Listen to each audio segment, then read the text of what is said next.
Welcome to Forli, in the heart of Romagna. Over 2,000 years ago, this was the site of Forum Livi, built by the Romans on the Via Emilia. This is a city off the beaten track, with a great cultural heritage just waiting to be discovered. A people-friendly city. Forli is easy to reach by car, train or plane. The best way to discover this city is on foot or by bike.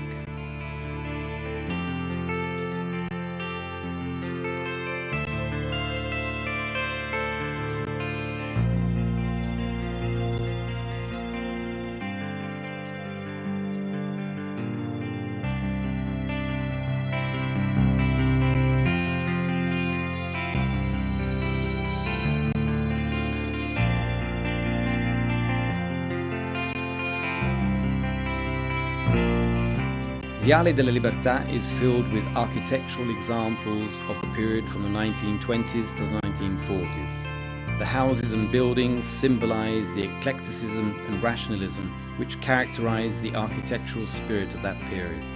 The avenue is like an invisible thread that leads you to Piazzale della Vittoria.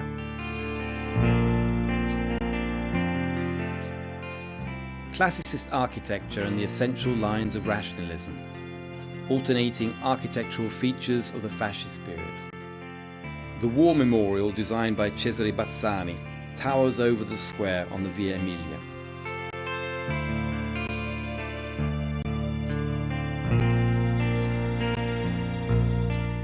Other buildings in the square symbolize this period, such as the former Aeronautical College, designed by Cesare Valle. The statue of Icarus by the sculptor Francesco Saverio Paolozzi welcomes you at the entrance. The beautiful mosaics and wall paintings inside the college illustrate the most important moments in the history of flying.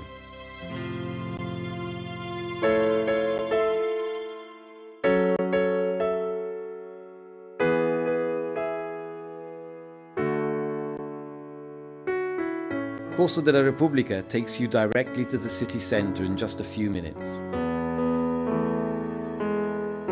Now the public gardens open up before you without interrupting the perspective.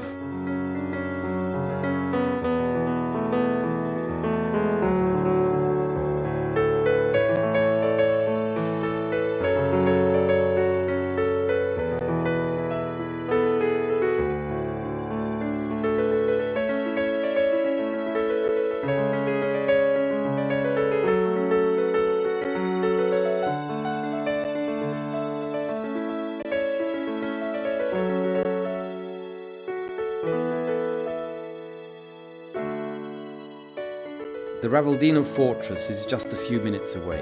In 1488, Caterina Sforza, one of the great noble women of Italian Renaissance, became regent of Forli and governed the city from this fortress. She governed until, in the early 16th century, Cesare Borgia conquered the city with a violent battle, and it passed once again under papal rule. The Borgia coat of arms marks the point at which the cannon fire of Cesare Borgia breached the walls.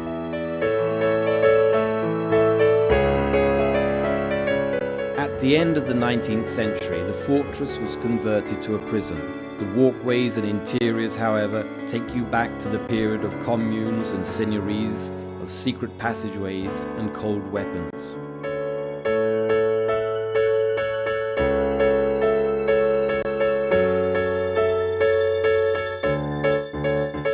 Around the year 1000, the path of the river was changed to build the canal which runs through the city. In the past, many stretches of the canal were open. Now it is almost entirely covered, with the exception of a short stretch. It is deep enough for a man to walk almost its full length standing up. Leaving the Ravaldino fortress, take Corso Diaz, one of the city's four main roads. The road leads to the old Campostrino quarter, with a square dedicated to Giambattista Morgagni, a great doctor and scientist. At the back of the square there is the church of Santa Maria dei Servi, where the body of another important local figure rests, Saint Pellegrino Laziosi. The body of the saint has been resting in this church since 1345. The church also houses numerous valuable works of art. From here you can easily reach Corso della Repubblica, the city's main shopping street. Almost halfway up the street is Palazzo del Merenda, once a hospital, which now houses the city library and some important museum collections.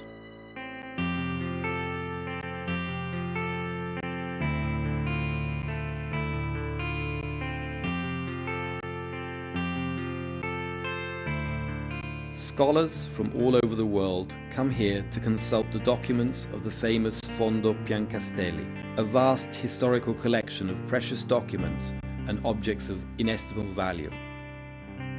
Piazza Saffi is one of the largest squares in Italy. It has been the heart of the city ever since the ancient Campo dell'Abate, as it was once called, was brought within the city walls in 1212. The bloody Battle of Forli, mentioned in Canto 27 of Dante's Inferno, ended here on the 15th of May 1282. The Abbey of San Mercuriale and the magnificent bell tower are the symbols of this city. The facade is in Romanesque style. The rose window portrays the Epiphany with dream and the adoration of the Magi, and is attributed to the so-called Master of the Months from Ferrara. It is considered by many to be the first three-dimensional crib in the history of art. Inside the abbey, the atmosphere is peaceful and religious. The paintings by Palmezzano and the fine decorative sculptures watch over the sepulchre of Barbara Manfredi, the young and beautiful wife of Pino Ordelaffi, Lord of Forlì. According to historical accounts, the jealous Pino Ordelaffi poisoned her. The Lombard Romanesque-style bell tower, which is more than 70 meters high, is reminiscent of the one of San Marco in Venice. Next to it there is a cloister which dates back to the Renaissance period. From the top of the bell tower there is a breathtaking view of the square and its buildings. Symbols of secular and religious power cohabit in a unique combination of styles. The centuries of history unfold before your eyes like a documentary. The city's market is held in this square. The square is named after a hero of the Risorgimento, to whom a monument in the center of the square is dedicated, Aurelio Saffi, a triumvir of the Roman Republic. On the right there is the town hall. The oldest part of the building dates back to around the year 1000.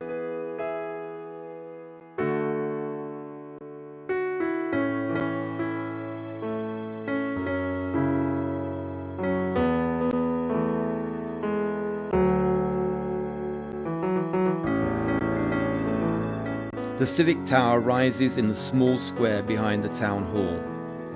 The tower, which was destroyed by the Nazis during their retreat, was faithfully rebuilt on the ruins of the foundations in the 70s. In the square there is also a small charming Renaissance loggia. At lunchtime you will be spoilt for choice. Forli offers many different places where you can enjoy the delicious taste of Romagna. Genuine food prepared with fresh ingredients like a plate of homemade pasta or the piadina romagnola filled with salami, cured meat and local cheese, along with a good glass of wine. Cycling along the porticos of Via delle Torri, you can admire wonderful shops and a beautiful century-old wisteria which miraculously survived the bombings. When you enter Piazza Ordelaffi, you are welcomed by the imposing facade of Palazzo Piazza Paolucci, now seat of the prefecture. Once again, sacred and profane symbols coexist. The facade of the Duomo was built in neoclassical style, while the interior largely dates back to the 17th century. Inside there is a chapel which treasures the image of the Madonna del Fuoco, the patron of Forlì. Going back towards the Palazzo del Governo, on your left there is Piazza Giovanni Paolo II and the Corpus Domini Church, which is part of the convent of the Clare Nuns. Cycling through the old city centre is a real pleasure. The houses and buildings, with alternating styles and unusual details, take you back to different historical periods.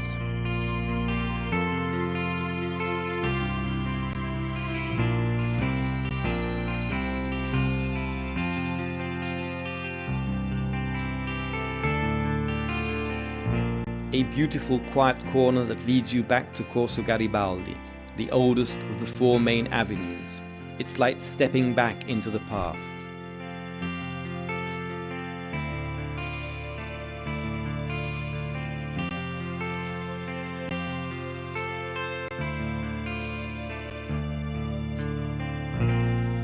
In Piazza Meldozzo is the Holy Trinity Church, probably the city's first cathedral. The great painter Melozzo degli Ambrogi is buried here.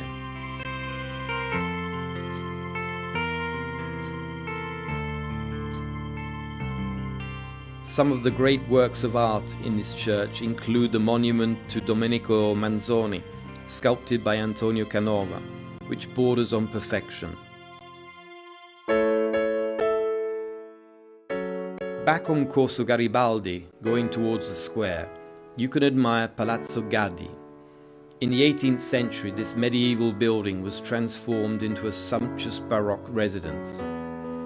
Today it houses the Romagna Theatre Museum and the Risorgimento Museum.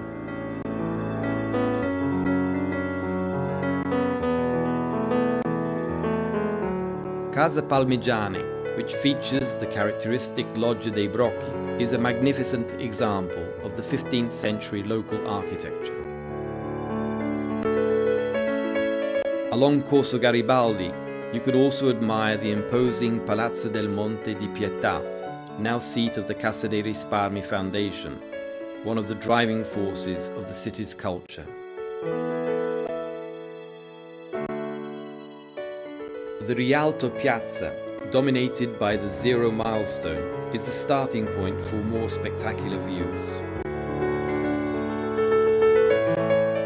Shortly after, you reach the city's artistic and cultural heart, the San Domenico Museum. The monumental complex, which dates back to the 13th century, has been completely restored. Today, it is an exhibition centre of international importance. The events organised attract visitors from all over the world. The San Domenico Museum houses numerous works of art. The most famous example is the statue of Abbey by Canova.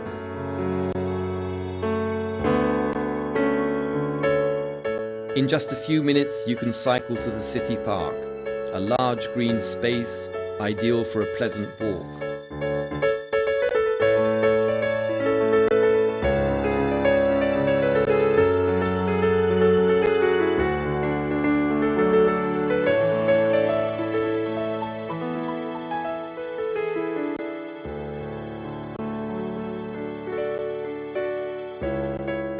A few kilometers away, as the crow flies, is the Morgagni Pierantoni Hospital, a centre of excellence of the Italian national health system. Viewed from above, the hospital reveals its historical origins. From the path, take the long cycle path that runs along the Montone River. The path comes out in front of Schiavonia Gate at the other end of Corso Garibaldi. These are the last remains of the ancient city walls that were destroyed at the beginning of the 20th century. Corso Mazzini unfolds into the heart of Borgo San Pietro. The unfinished facade of the Carmine Church features a beautiful Istrian stone portal by Marino di Marco Cedrini. Before returning to the square, you meet the Numai Tower, the only remaining tower built in the Middle Ages to defend the noble residences of Forli. The cycle ride ends here. It's time to get back to the airport and fly off towards new adventures. Arrivederci, Forlì.